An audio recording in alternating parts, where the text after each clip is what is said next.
Primeira Epístola de Pedro, capítulo 2, do versículo 9 até o 12. A palavra de Deus diz assim: Vós, porém, sois raça eleita, sacerdócio real, nação santa, povo de propriedade exclusiva de Deus, a fim de proclamardes as virtudes daquele que vos chamou das trevas para a maravilhosa luz. Vós sim, que antes não erais povo, mas agora sois povo de Deus, que não tinhais alcançado misericórdia, mas agora alcançaste misericórdia. Amados, exorto-vos como peregrinos e forasteiros que sois, a vos absterdes das paixões carnais que fazem guerra contra a alma, mantendo exemplar o vosso procedimento no meio dos gentios, para que naquilo que falam contra vós outros, como de malfeitores, observando-vos em vossas boas obras, glorifiquem a Deus no dia da visitação. Oremos mais uma vez. Senhor Deus, obrigado por essa noite, obrigado pelas nossas vidas. Fale ao nosso coração, porque a sua palavra está aberta. Fale, Senhor, através da minha vida, através da minha boca, que nós todos aqui possamos ser edificados e ao final desse culto possamos sair daqui como aqueles dois homens que caminhavam pelo caminho de Emaús, que diziam: ardia o nosso coração quando a sua palavra era exposta. Então é no nome de Jesus que eu oro e clamo. Amém.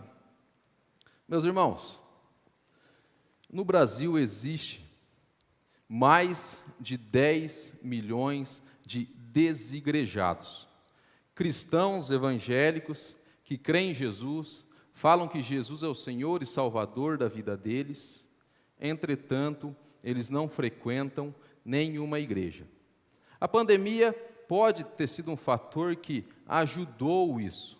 Não foi o fator causador, pode ter sido um gatilho, mas mais de 10 milhões de pessoas se dizem cristãos e não vêm à igreja. Existem alguns motivos desses desigrejados que eles relatam nessas pesquisas, entrevistas e conversas. Alguns dizem que não vão para a igreja porque a teologia às vezes é muito rasa. Alguns dizem que não vão para a igreja porque tem líderes muito ruins, líderes que massacram, líderes que fazem mal para eles, líderes ruins. E tem outra camada que diz que não vai para a igreja, porque existe aquela história que muitos usam, até alguns teólogos, até alguns pastores que falam assim: a igreja sou eu não preciso estar no templo. E uma coisa eu quero corrigir, me permita, claro que nós somos extensão do reino de Deus aonde nós estamos, mas a igreja não sou eu, a igreja somos nós, a igreja somos nós. Deus chama a sua igreja para reunidos juntos, clamar, louvar, adorar e cultuar o seu nome. Tanto que quando nós lemos aqui, ele fala sobre nação, sobre raça, sobre geração. Ele não está falando de uma pessoa apenas, ele chama uma nação, ele chama um povo que é escolhido para adorar. Desde Israel antigo existia um povo, uma unidade. O apóstolo Paulo chama essa unidade de corpo de Cristo. Um corpo não existe apenas com um membro. Nós não vemos apenas um braço existindo. E quando nós vemos algum corpo que está, às vezes, com deficiência, com os membros decepados, ele está com um problema, né? Ele não tem a sua funcionalidade total. Então, a igreja, com essa desculpa, algumas pessoas usam que a igreja sou eu. Então, eu não preciso mais ir à igreja. A igreja somos nós quando nós estamos fora daqui. Quando nós estamos no mundo, a extensão da igreja somos nós, sim, aonde nós estamos. Esse templo aqui, ele não é igreja quando nós não estamos reunidos aqui. Esse templo, quando nós não estamos aqui, é apenas um templo, um edifício. Pedra sobre pedra, mas se torna igreja quando todos nós estamos reunidos aqui, como corpo.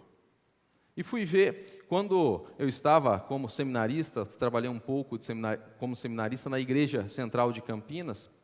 Lá começamos também trabalho online, como começou aqui em Cascavel, e mais de 50% dos jovens, eu acredito que isso é algo meio que geral, e até mesmo como a igreja, como eu trabalhava com jovens, vou trazer esse dado dos jovens, mais de 50% dos jovens pararam de assistir os cultos online. Pararam. E quando retornou presencialmente, esses 50% não retornaram também. e perguntando qual era o motivo que muitos deixavam de frequentar a igreja, muitos deixavam de vir para a igreja, e alguns motivos que eles davam era que, mas eu não estou me sentindo bem mais na igreja, a igreja não está oferecendo aquilo que eu quero, eu não estou me enquadrando e a igreja não me oferece mais aquilo que eu quero. A resposta era mais ou menos isso: a igreja não oferece aquilo que eu quero. Entretanto, Jesus Cristo e o próprio Deus, o próprio apóstolo Pedro aqui na sua carta, ele nos chama para amar a igreja. E o tema dessa noite é: tenha amor pela igreja. O tema dessa noite é: tenha amor pela igreja. Por quê? Porque às vezes eu ouço, às vezes os presbíteros aqui da igreja ouvem, e alguns membros ouvem também, que dizem assim: essa igreja, ela é bênção na minha vida. Vocês já devem ter ouvido isso. Essa igreja, ela é bênção na minha vida. Mas muitas vezes as pessoas falam assim: a igreja, ela é bênção na minha vida porque ela tem um ministério de jovens excelente, porque ela tem um ministério de casais excelente, porque a lisura e a transparência, como eles trabalham com as finanças da igreja, é admirável. Porque a igreja, ela tem um templo legal, porque ela tem, é por isso que eu me sinto bem na igreja, ela abençoa a minha vida. Isso são coisas boas, sim, entretanto, muito perigosa. Se nós amamos a igreja por aquilo que ela nos dá, o momento que nós acharmos que a igreja não está mais abençoando a gente, nós perdemos o nosso amor pela igreja. E muitas pessoas saem. Por isso que nós temos que amar o nosso amor, nós temos que ter amor pela igreja. Temos que recalibrar ou renovar o nosso amor pela igreja. Tenha amor pela igreja. E eu vou trabalhar sobre 3 aspectos essa noite. Tenha amor pela igreja, por quê ou pelo que ela é. Tenha amor pela igreja pelo que ela faz. E tenha amor pela igreja pelo que ela vale. Tenha amor pela igreja pelo que ela é. O apóstolo Pedro já começa a falar o que a igreja é. Por que nós temos que amar a igreja? O que a igreja é? Ele começa dizendo: vós, porém, sois raça eleita, sacerdócio real, nação santa, povo de propriedade exclusiva de Deus. Ele começa dizendo e começa a desnudar o que a igreja é. A igreja é sacerdócio, raça eleita. Uma raça, normalmente, quando o apóstolo Pedro está escrevendo aqui, uma raça, ela tem uma pessoa em comum que liga ela. Por exemplo, o povo de Israel, como o próprio pastor Léo estava lendo aqui sobre Abraão, ele é o pai, ou ele é a descendência, a raça de toda Israel. Nós, como igreja de Cristo, nós somos raça eleita, porque nós somos da mesma raça de Jesus. É isso que ele está querendo dizer para nós. E nós temos que recalibrar o nosso amor pela igreja, pelo que ela é. Pelo que a igreja é, ela é raça eleita. Muitas vezes a gente começa a ouvir, eu já ouvi, algumas pessoas ouvem: mas a igreja ela é hipócrita. Tem muitas pessoas lá na igreja que fazem o mal. Tem pessoas que quando eu precisei de ajuda, não me ajudaram. Tem pessoas na igreja que mentem, que têm vícios. Quando nós estamos falando para essa igreja, falando isso da igreja, nós estamos falando para Deus que é a igreja que Ele escolheu, a igreja de Cristo, e eu não consigo separar a igreja de Cristo, que é a igreja visível, da igreja invisível, que diz na teologia. A igreja invisível é aquela igreja de Cristo, todos aqueles que Jesus salvou, e essa igreja que está aqui na terra, nós chamamos a igreja aqui na terra como uma graça visível que Jesus deixou para que nós estejamos aqui até que Ele venha. Essa é a graça visível, a igreja aqui na terra. E quando Jesus, ele fala isso, e quando Pedro, ele fala isso, que nós somos raça eleita, nós precisamos resgatar esse amor. Porque a igreja, ela foi eleita por quem? Por Deus. E quando nós falamos que nós não vamos para a igreja, e não gostamos da igreja por causa dessas coisas, nós estamos falando para Deus: Deus, você escolheu muito mal a sua igreja. Deus, você escolheu muito mal a sua igreja. Porque essa igreja aqui é a igreja de Cristo. Quando nós falamos assim: eu não vou porque tem pessoas ruins, porque tem pessoas hipócritas, porque tem pessoas imperfeitas, eu falo para Deus: poxa Deus, o Senhor errou na sua raça eleita. O Senhor errou na igreja que o Senhor escolheu. Por isso que nós temos que amar a igreja por quem ela é. Pedro ele fala também que nós somos sacerdotes. E o sacerdote no Antigo Testamento ele tinha duas prerrogativas. Ele tinha acesso a Deus, ele entrava, em suma, né, o próprio sumo sacerdote, ele tinha acesso a Deus, onde ficava o véu, no santuário, no Santo dos Santos, ele tinha acesso direto a Deus. E agora, com a vinda de Jesus, o véu se rasgou, nós hoje temos acesso direto a Deus. Hoje, a igreja não precisa do pastor para ter acesso a Deus, a igreja não precisa do templo para ter acesso a Deus, a igreja já tem acesso direto a Deus. Por isso que nós somos sacerdócio real. Por isso que quando você está passando alguma dificuldade, algum problema, você tem acesso direto a Deus. Por isso que quando alguém, seu meio, está passando por algum problema e não tem ninguém, você não precisa ligar às vezes para o pastor, às vezes, claro, que nos chamando nós vamos com todo prazer, mas você é sacerdote também, você tem acesso direto a Deus. Você não precisa de um mediador. Seu mediador já é Cristo, você já pode chegar direto. Essa era uma prerrogativa do sacerdote. A segunda prerrogativa do sacerdote era o ensino, era proclamar a palavra de Deus. E essa é a nossa responsabilidade também. Essa é a nossa prerrogativa, proclamar a palavra de Deus. Esse é o nosso papel como sacerdotes. Nós precisamos proclamar a palavra de Deus. Nós precisamos levar a palavra de Deus. Precisamos pregar a palavra de Deus aos ouvidos e aos olhos das pessoas. Nós temos que pregar a palavra de Deus. Existe uma frase que diz assim: pregue o evangelho, se necessário, use palavras. Mentira. Pregue o evangelho. Precisamos pregar o evangelho, falar do evangelho. Testemunho é importante sim, mas temos que pregar o evangelho, anunciar as boas novas. Se nós não falarmos, as pedras clamarão. Se nós não falarmos, as pedras clamarão. Esse é um papel do sacerdote, de levar o evangelho. E quando, voltando a esse assunto, quando algumas pessoas falam, olha, mas a igreja ela é hipócrita, quando algumas pessoas começam a falar mal da igreja de Cristo, isso existe um grande problema, porque quando você fala mal da igreja de Cristo, você está falando mal do próprio Cristo, e isso a gente consegue provar na própria palavra de Deus, porque quando um assassino jovem de cristãos estava caminhando, Jesus aparece para ele e fala assim: Saulo, Saulo, por que você me persegue? Ele não fala assim: Saulo, Saulo, por que você persegue os meus discípulos? Saulo, Saulo, por que você persegue a minha igreja? Saulo, Saulo, por que você persegue aqueles que eu amo? Ele fala assim: Saulo, Saulo, por que você me persegue? Quando nós falamos mal da igreja de Cristo, nós estamos falando mal do próprio Cristo. A gente pode ver isso também em Apocalipse, quando o próprio Jesus, lá no capítulo 3, revelado pelo apóstolo João, quando ele manda a carta a Esmirna, ele fala assim, e os judeus ali estavam sendo perseguidos, né, os judeus cristãos, os cristãos ali estavam sendo perseguidos, blasfemados, blasfemavam contra eles, falavam mal deles, né, caluniavam eles, mentiam sobre os cristãos, os judeus mentiam sobre os cristãos, caluniavam, falavam mal, intimidavam. E nessa carta, o próprio João, escrito, né, com a inspiração, como se fosse Jesus escrevendo para a carta para a igreja de Esmirna, ele fala assim: eu conheço as suas obras e sei da blasfêmia desses que se dizem judeus.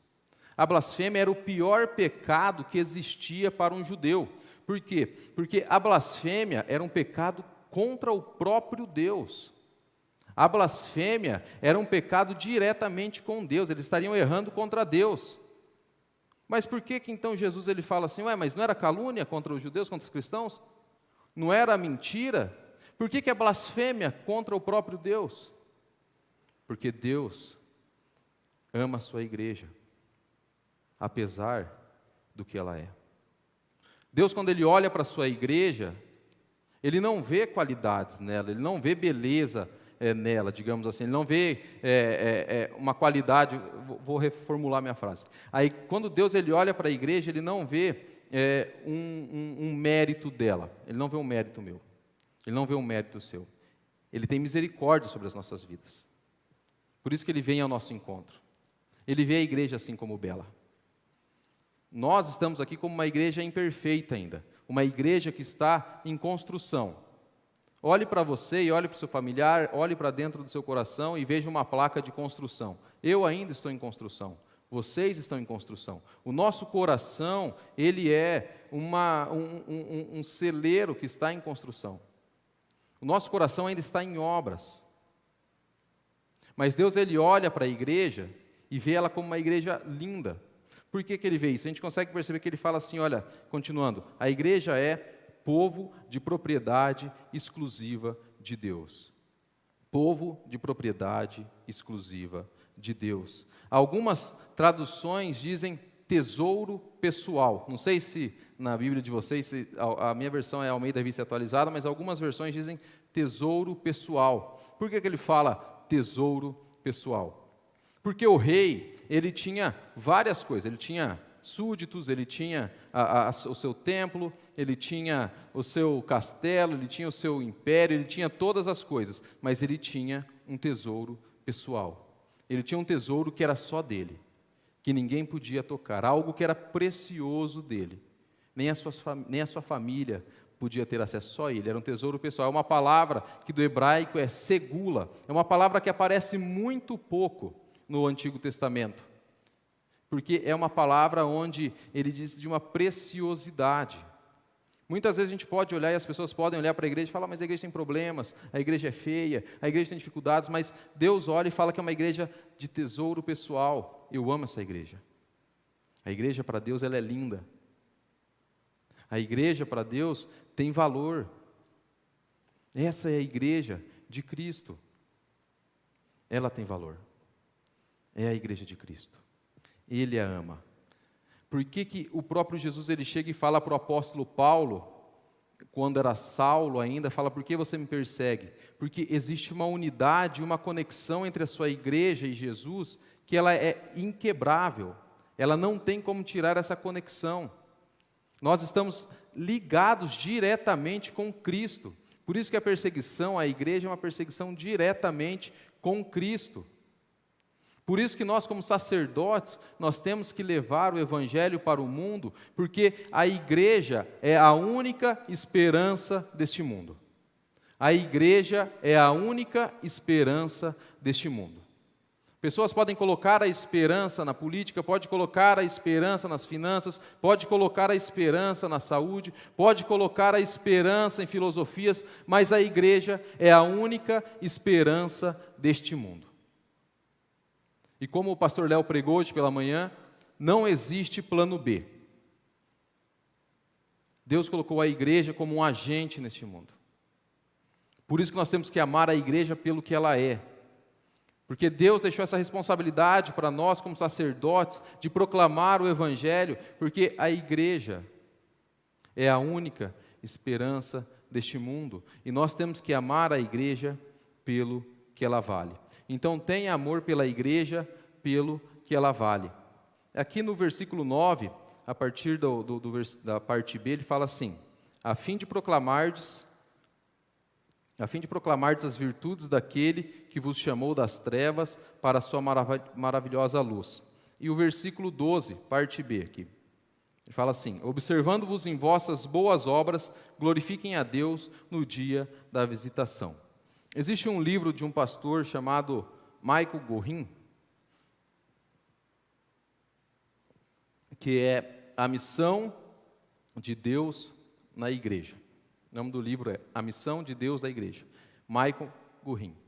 É um livro muito bom, se você quiser ler, acho que tem plataformas digitais. Ele fala sobre o que não é igreja. Ele fala sobre visões distorcidas da igreja. E uma das visões ele fala assim, ele traz a igreja como uma praça de alimentação. Ela oferece diferentes bens para os seus clientes.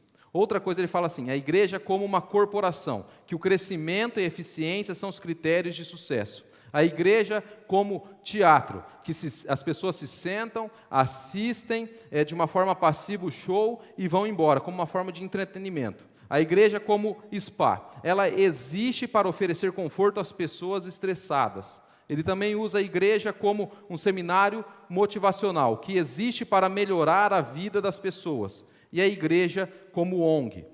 com a finalidade de cuidar do necessitado. Ele está falando de uma visão distorcida da igreja, com não sendo o foco central. A igreja ela pode ter todas essas coisas sim, mas o foco central da igreja é o evangelho. O pastor Ricardo Agreste ele fala assim: se tiver música na igreja e não tiver evangelho, é apenas show. Se tiver palavra na igreja e não tiver evangelho, é apenas uma palestra. Se tiver ação social na igreja e não tiver evangelho, é apenas ONG. Se a igreja for um local agradável, mas não houver evangelho, é apenas um clube. Existem várias instituições que fazem o bem para a sociedade. Existem várias instituições que tiram até o homem da miséria, mas a única instituição que pode tirar a miséria do homem é a igreja com o evangelho.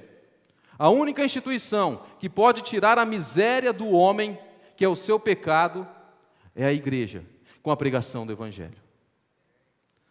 Por isso que nós temos que apresentar o evangelho. A igreja não é somente isso. Por isso que nós temos que amar a igreja pelo que ela faz como missão. É nossa responsabilidade, nós somos extensão do reino de Deus, nós somos extensão do ministério de Cristo aqui na terra. Nós estamos fazendo as coisas que Cristo pediu para nós fazermos, o que Ele fazia. A igreja, somente a igreja, como está em 1 Timóteo 3,15, é coluna e baluarte da verdade. Somente a igreja. Por isso que nós temos que amar a igreja pelo que ela faz. Por isso que a igreja é a única esperança do mundo. Por isso que eu digo, tenham amor pela igreja, porque Deus ama essa igreja. Imperfeita sim, com dificuldades sim, mas Ele ama essa igreja, e nós somos uma igreja que está em construção. Todos nós estamos em construção. A nossa vida está em construção. Ou existe alguém que é perfeito aqui? Existe alguém que é perfeito aqui? Pode levantar a mão, se brincadeira. Tem pessoas que se acham perfeitas, né? Como tinha um amigo que disse uma vez que ele errou só uma vez na vida. O dia que ele pensou que estava errado. Foi esse o único dia que ele errou na vida. Né? Esse daí é perfeito, ele errou só uma vez na vida. Mas, através do evangelho, nós podemos tirar a miséria do homem. Por isso que a igreja, ela é a única esperança do mundo. Ame a igreja pela missão dela. Ame a igreja pela missão dela. A única instituição do mundo que tem como missão anunciar o evangelho é a igreja. Por que ela pode tirar o homem, ou a miséria do homem? Porque o evangelho, ele é poder. É poder para todo aquele que crê no evangelho. Ele é poder para a salvação, ele é poder para a restauração, ele muda vidas. Nós precisamos sim ajudar, nós precisamos sim pregar aos ouvidos, mas também, como foi pregado hoje pela manhã sobre testemunho, semana passada, nós precisamos pregar aos olhos também. Nós temos que ter uma boa postura como cristãos. Ele fala aqui no versículo 12, olha, observando em vossas boas obras, glorifiquem a Deus, quando ele está falando dos gentios, daqueles que são pagãos. Quando eles verem as suas boas obras, verem a nossa vida, eles possam glorificar a Deus através das nossas vidas e das nossas ações. Muitas vezes nós podemos ganhar das pessoas nos argumentos, mas perder nas nossas ações. Não adianta ganhar das pessoas no argumento e não ganhar o coração delas. Nós somos chamados para ganhar o coração delas, através das nossas atitudes e através das nossas obras. Precisamos sim ter uma boa postura como cristãos. Precisamos sim anunciar o evangelho aos olhos e aos ouvidos. Precisamos sim estar no meio do mundo e anunciar as boas novas, mas as pessoas olharem para nós e nos ver como sacerdotes mesmo do Deus Altíssimo. É para isso que nós somos chamados. Para anunciar o evangelho através dos nossos lábios e das nossas mãos. Se as nossas mãos fizerem, mas os nossos lábios não anunciarem, não adianta de nada, é só assistencialismo. E se os nossos lábios fizerem e as nossas mãos não fizerem, é só retórica, não adianta de nada. Nós precisamos fazer e viver. Nós precisamos fazer e viver. Nós precisamos dar testemunho. Nós precisamos dar testemunho. Nós precisamos, antes de ganhar a atenção das pessoas, ganhar o coração delas. Guarde isso. Às vezes, se no sermão todo você lembrar só isso, guarde isso no coração. Nós precisamos ganhar o coração das pessoas, antes de ganhar a atenção delas. Porque ganhando o coração, nós conseguimos pregar o Evangelho, levar o Evangelho. Onde você estiver. Nós somos sacerdotes. E essa é uma prerrogativa. Ame a igreja pelo que ela é. Ame a igreja pelo que ela faz. Como missão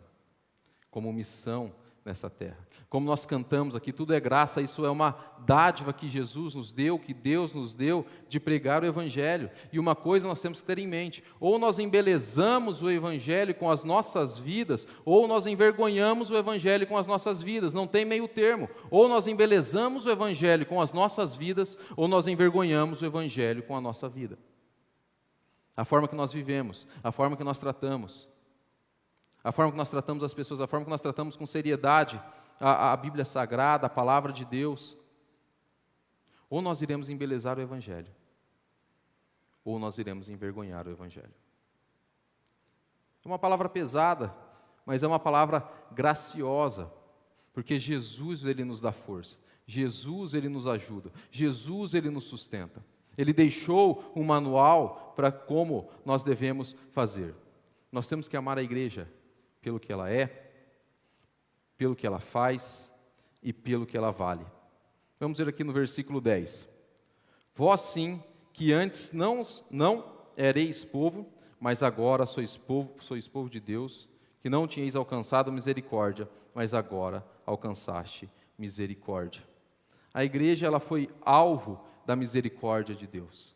Se a igreja ela é alvo da misericórdia de Deus, é porque existia alguma coisa em nós, existia uma miséria espiritual em nós que precisava ser alvo da misericórdia de Deus. Mas antes da misericórdia de Deus ser derramada sobre as nossas vidas, o sangue de Jesus teve que ser derramado para que nós alcançássemos misericórdia. E por isso nós temos que amar a igreja pelo que ela vale. A igreja vale o sangue de Jesus.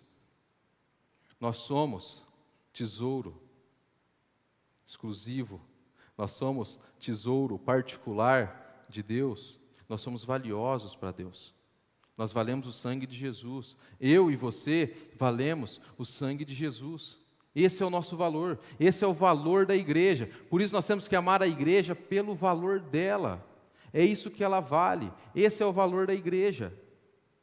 Não que eu tenho, não que eu possuo, não pela minha conta bancária, não pelo meu trabalho, não pelo carro que eu ando, não pelas palavras de afirmação que meus amigos, meu cônjuge, meus familiares me falam, mas sim pelo sangue de Jesus vertido naquela cruz. É esse o nosso valor, é isso que a igreja vale. Então por isso que nós temos que amar a igreja, porque a igreja tem valor, e um valor caro, que é o sangue de Jesus.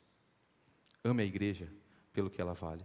Você está vendo o valor que você tem para Cristo, para Deus, que entregou o seu Filho para morrer em seu lugar, e tudo isso é graça, não é mérito nosso. Ele não achou mérito nenhum nesse pobre pecador aqui, mas mesmo assim Ele teve misericórdia sobre as nossas vidas.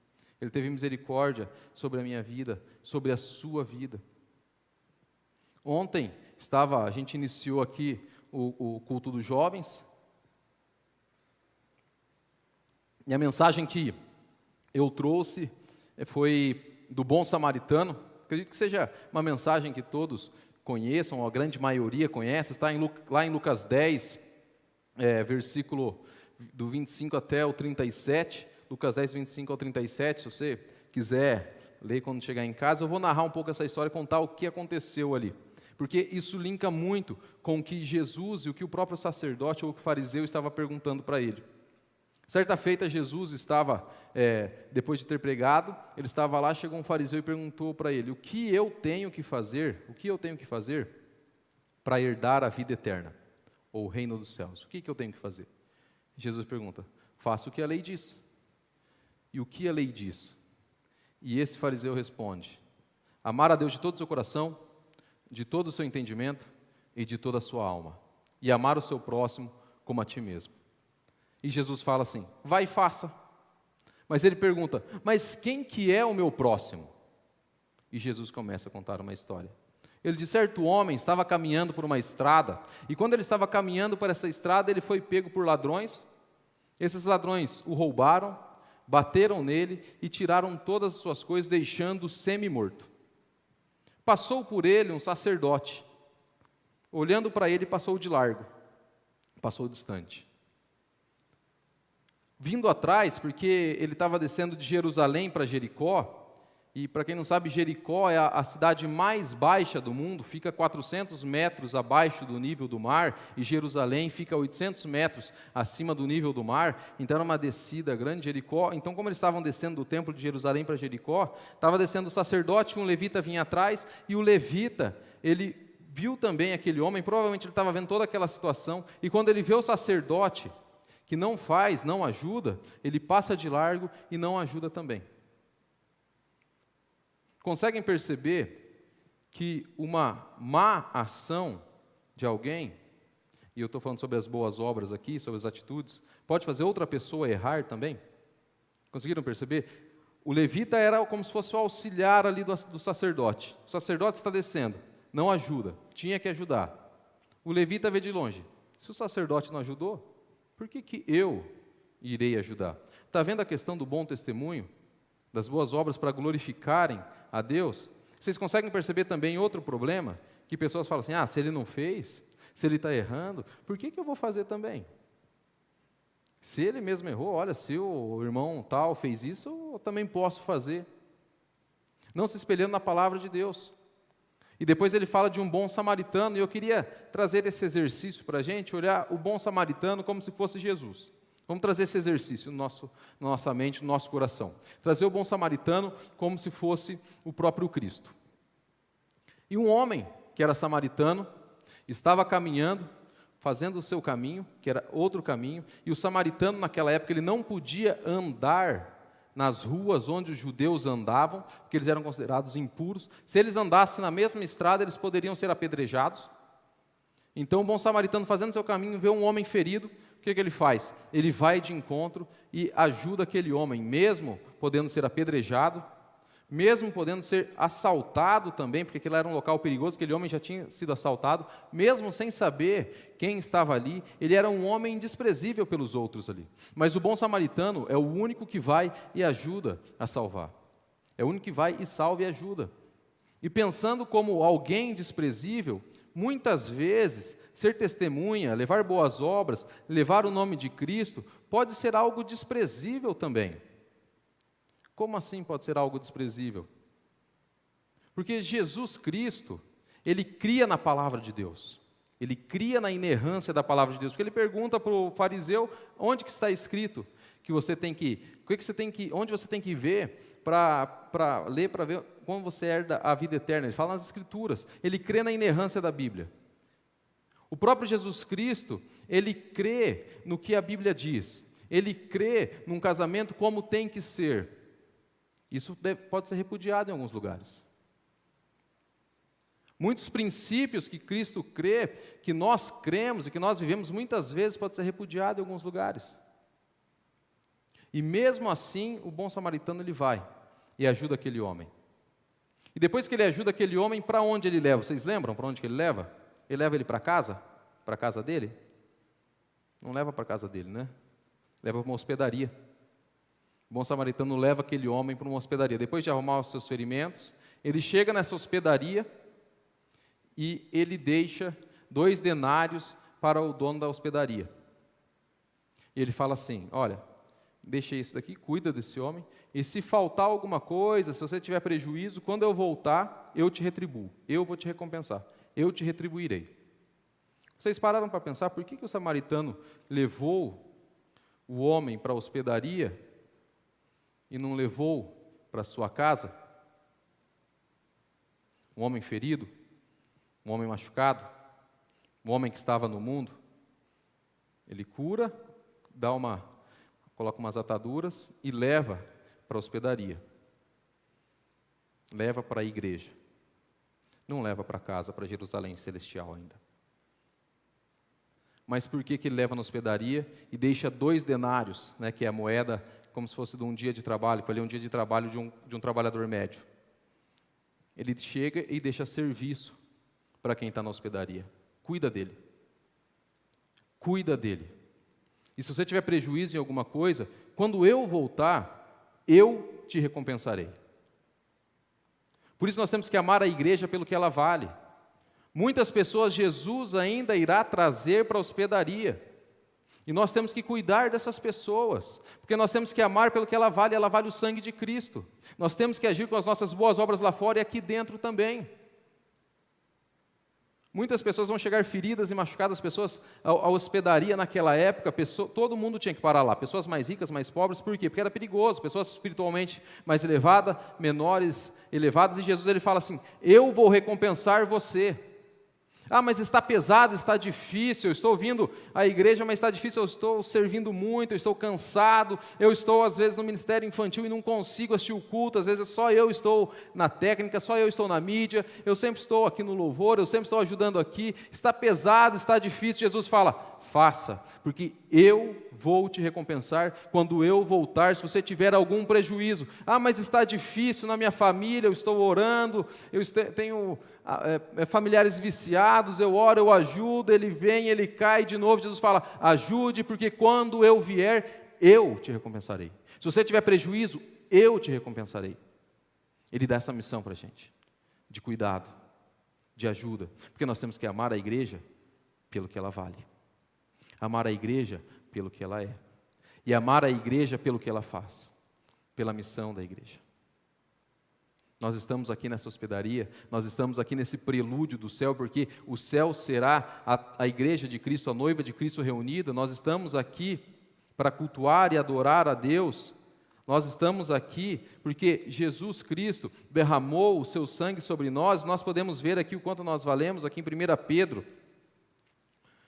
versículo 13, capítulo 1, versículo 13, 1 Pedro, capítulo 1, versículo 18 e 19, falando assim, sabendo que não foi mediante coisas corruptíveis, como prata ou ouro, que fostes resgatados, do vosso fútil procedimento que vossos pais os legaram, mas pelo precioso sangue, como de cordeiro, sem defeito e sem mácula, o sangue de Cristo. Esse é o valor da igreja, o sangue de Cristo. Por isso que nós estamos aqui, nós recebemos misericórdia e nós temos que derramar essa misericórdia de Cristo. Nós temos que amar a igreja dele. Nós temos que renovar o nosso amor. E muitas vezes, às vezes nessa noite é um chamado que Deus está colocando no seu coração para você estar servindo na igreja de Cristo. Fazer alguma coisa, às vezes você ainda não é membro da igreja e quer ser membro, tem um compromisso. Nos procure os presbíteros da igreja, procure os diáconos. Fale, olha Alan, eu quero ser membro da igreja. Olha, pastor, eu quero participar de um ministério, eu quero servir aqui. Porque nós estamos servindo a igreja de Cristo. Nós temos responsabilidade para servir aqui na igreja de Cristo também, pelo que ele vale. Eu comecei, já caminhando para o final aqui, vou trazer uma história triste da minha vida. Comecei a fazer academia semana passada. Muito difícil, né? Quando a gente começa na academia, comecei na academia e normalmente a gente fica meio constrangido quando chega na academia, porque a primeira pessoa que vai te receber lá, está na recepção, a pessoa tem uns 2 metros de altura, forte assim. Fiquei pensando comigo, vou ter que ir numa academia para poder vir nessa academia, para poder conseguir entrar aqui, para poder ficar bem aqui. Então, cheguei na academia, quando a gente chega lá, a gente passa por aqueles treinos de adaptação, né? Daí quando eu cheguei, estava lá fazendo, me colocaram para fazer esteira, a gente faz uma esteira, né, para dar para aquecer. Daí tinha uma senhora do meu lado que devia ter mais ou menos, eu vou cedinho, a senhora devia ter mais ou menos uns 75 anos, estava correndo na esteira, e eu andando ali, né, falei, não, posso correr igual ela, que eu consigo também. Falei, não, anda aqui, senão você pode infartar. Não, então tá bom. Estava caminhando, ali eu falei, mas eu ainda falei para o personal, mas eu já fiz o primeiro treino ali, né? Falou, não, ali era só a roleta que você estava passando ali, não um treino ainda. E ele falou assim, olha, eu comecei a caminhar ali, e depois de caminhar, fui fazer um exercício que todo mundo faz, que é um exercício chamado supino, que você deita, pega uma barra de ferro, coloca uns pesos do lado e fica levantando assim. Daí tinha um rapazinho lá que devia ter uns 15 anos. Ele estava carregando acho que uns 30 quilos de cada lado, assim. Daí quando ele terminou, ele perguntou assim, quer que eu deixe o peso? Eu falei, claro, pode deixar aí. O personal falou, não, pode tirar, deixa só a barra. Daí fiz só com a barra, né? Daí falei, tá fácil demais, poderia colocar mais. Quando chegou no 3, no 4, ele não estava aguentando mais, já estava pesado, porque a barra pesa 15 quilos. E estava com dificuldade. Ali terminei o treino, cheguei em casa tudo dolorido, tudo moído, mas voltei para lá no outro dia. Por que eu quero dizer isso? Muitas pessoas vão chegar aqui, e às vezes estão chegando numa academia espiritual, existem pessoas mais fortes na fé do que as outras. Nós estamos aqui para ajudar as outras pessoas que estão chegando. Nós estamos aqui nesse local para ajudar as pessoas que estão chegando, onde pecadores, ensanguentados e machucados irão entrar todos os dias na hospedaria, porque ele vale o precioso sangue de Cristo. E nós estamos aqui para receber. Nós estamos aqui para que tenha um crescimento espiritual. Nós fazemos parte da extensão do ministério de Cristo. Que as pessoas não cheguem no nosso meio e nos vejam como grandes espirituais, que eles não podem se achegar como eu cheguei na academia, que eles possam se olhar e ver pecadores também que são carentes da misericórdia como nós somos. A única diferença é que nós estamos há mais tempo nessa academia espiritual. Passamos por algumas coisas, mas nós temos o mesmo valor, que é o sangue de Cristo. Por isso eu te convido nessa noite e te chamo para que você participe e se integre à igreja, sirva na igreja. Sirva na igreja de Cristo de forma ativa. De forma ativa. A gente vai começar as células presenciais esse ano, a gente está vendo um quadrinho ali que é enorme, e temos ali uns 6, 7 nomes, vamos lá encher aquele quadro. Porque tem pessoas aqui que falam assim, mas pastor, eu não consigo falar. Então seja anfitrião, fala, então eu arrumo minha casa. Arrumo um líder, né? A gente dá um jeito, né, Itamira? A gente dá um jeito, né? A gente vê com os filhos, né, Adriano, né, o Edson, a gente dá um jeito, a gente arruma alguém, mas pelo menos sirva, vamos servir a igreja. Às vezes é um convite que Deus está fazendo nessa noite para você servir a igreja, para amar a igreja de Cristo, para que nós possamos dar testemunho lá fora também. As células é um momento de evangelístico, onde nós chamamos pessoas que às vezes não viriam num templo, mas iriam na sua casa por ser seu amigo. Ou às vezes você precisa de um compromisso de ser membro da igreja, entre, seja membro da igreja. Ou que você que estava afastado, porque esse é o ano do reencontro, que nós possamos nos reencontrar com Cristo mesmo e com a família de Cristo. Se existe alguma machucadura, algum ferimento, que nós deixamos de fora, porque nós amamos a igreja pelo que ela é. Nós amamos a igreja pelo que ela faz lá fora, porque a igreja tem valor. Pessoas erraram, podem ter errado com a gente. Eu, como a nossa igreja, ela é muito legal nessa questão, por quê? Porque os pastores, eles não são aqueles ungidos que são intocáveis. Nós recebemos também críticas construtivas, nós estamos abertos a isso. O problema são críticas ácidas, são críticas maldosas, que nós possamos olhar para a igreja como a igreja que Deus amou e nós possamos amar ela. É um convite para nós amarmos a igreja. Por que eu falo isso? Muitas vezes, até mesmo em Campinas, quando eu estava, muitos pais chegavam para mim e falavam assim, Alan, seminarista na época, meu filho não quer mais vir na igreja, não quer vir no culto de jovens, eu não sei o que eu faço. Mas muitas vezes são irmãos que chegam e falam mal da igreja dentro do carro, chega no carro, está indo embora, fala mal da igreja, fala mal dos irmãos, fala mal da estrutura, fala mal do louvor, fala mal, nossa, e você acha que seu filho vai querer retornar para um lugar onde só faz mal para os seus pais? Você acha que seu filho vai querer retornar para um lugar onde só faz coisas ruins? Por isso nós temos que amar a igreja. Muitas vezes, olhando lá para o sacerdote, nós temos responsabilidade sobre o levita.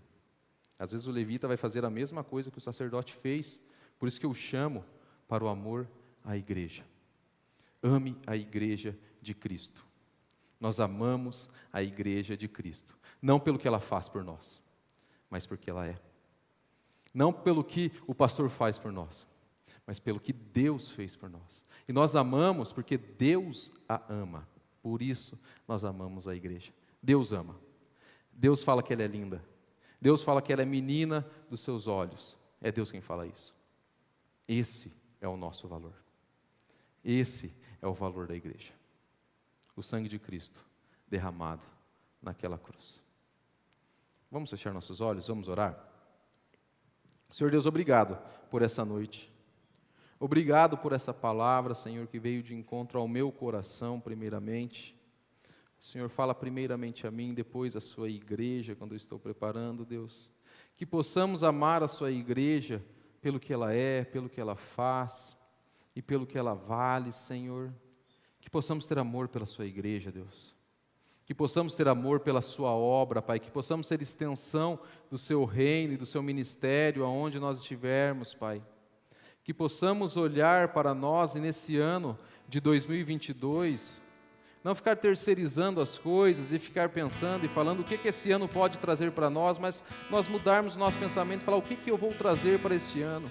Não ficar pensando o que a igreja pode trazer para mim, mas pensar o que eu posso trazer e fazer por essa igreja, pelos jovens dessa igreja, pelos adolescentes, as crianças, a SAF, o que eu posso fazer por essa igreja? Onde que eu posso ajudar, que a gente não transfira a culpa e nem a responsabilidade, e que nós possamos olhar para dentro de nós e com a ajuda do alto, a ajuda do Senhor, nós possamos olhar para Ti e ver que essa é uma igreja ainda que está em construção, mas para Ti já foi consumado pelo sacrifício de Jesus, o Senhor irá buscar. Te agradeço, Deus, pelo Seu infinito amor, te agradeço pela Sua infinita misericórdia, porque não há mérito nenhum em mim, não há mérito nenhum em nós, mas há mérito no sacrifício de Cristo, e esse é o nosso valor. Te agradeço, Pai, e é no nome de Jesus que eu oro, amém.